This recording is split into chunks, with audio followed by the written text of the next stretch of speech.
As we all know, Tekken 7 is currently en route to consoles after having a rather successful stint in Japanese arcades. And at Gamescom, the series boss Katsuhiro Harada and the game designer Michael Murray talked about a few things regarding Tekken 7, including some details about the story mode, plans for esports, balance, and of course fan feedback.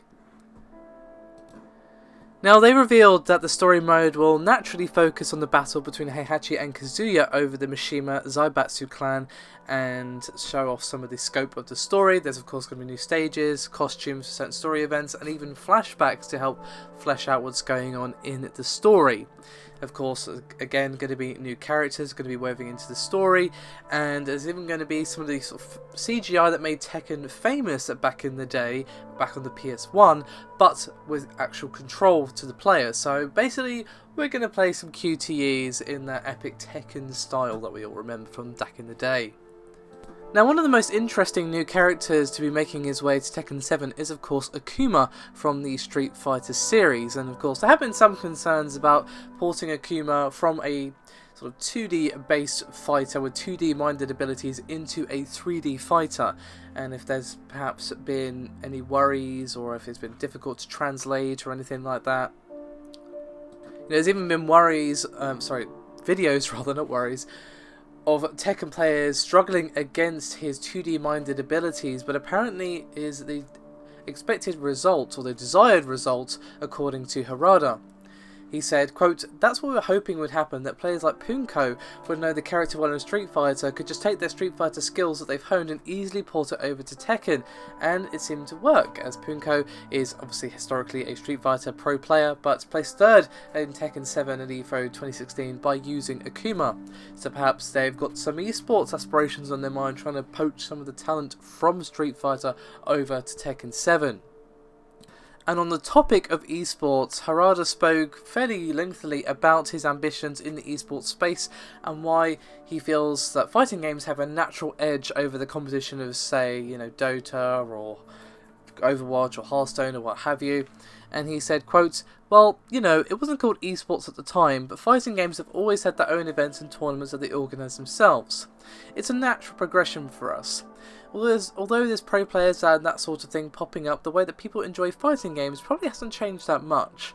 Personally, I think that esports and fighting games are a good match. If you look at other genres, for example shooters or MOBAs, they're largely team-based, right? A fighting game is one-on-one, and I think that really draws out the player's personality, and because of that it's more fun to watch. It can end up being kind of like a boxing match or something, where you have this strong rivalries and a lot of salt when people win or lose. I think they lend themselves well to spectating and the world of esports as a whole.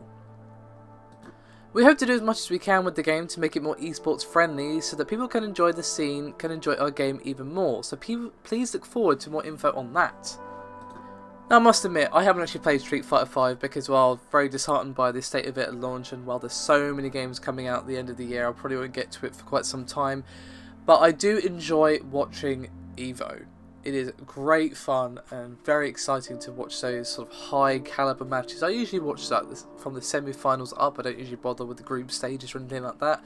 I just want to see the best of the best battling it out to see who reaches number one, and even though I might not know all the terminology or anything like that the casters are using, it's still really engaging, and I can see what they mean about the stories and the personalities and that sort of thing.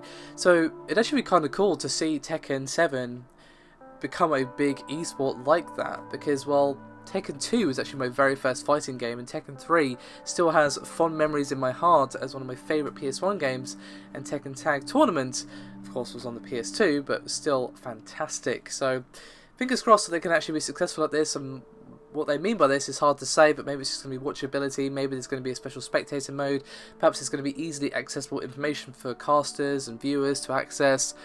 Perhaps there's going to be extra tutorials so that we get lots of fresh talent coming into this space. We just don't know what they have in store for us here.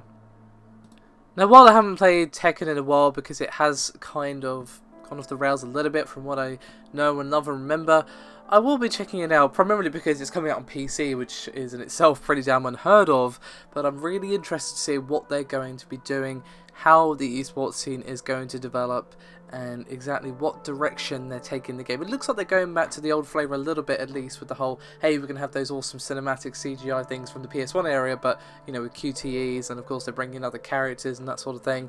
So it could be really interesting. And of course, it's not due out till next year, so we're going to have to wait, unfortunately, but at least we've got tons of good games to enjoy until then.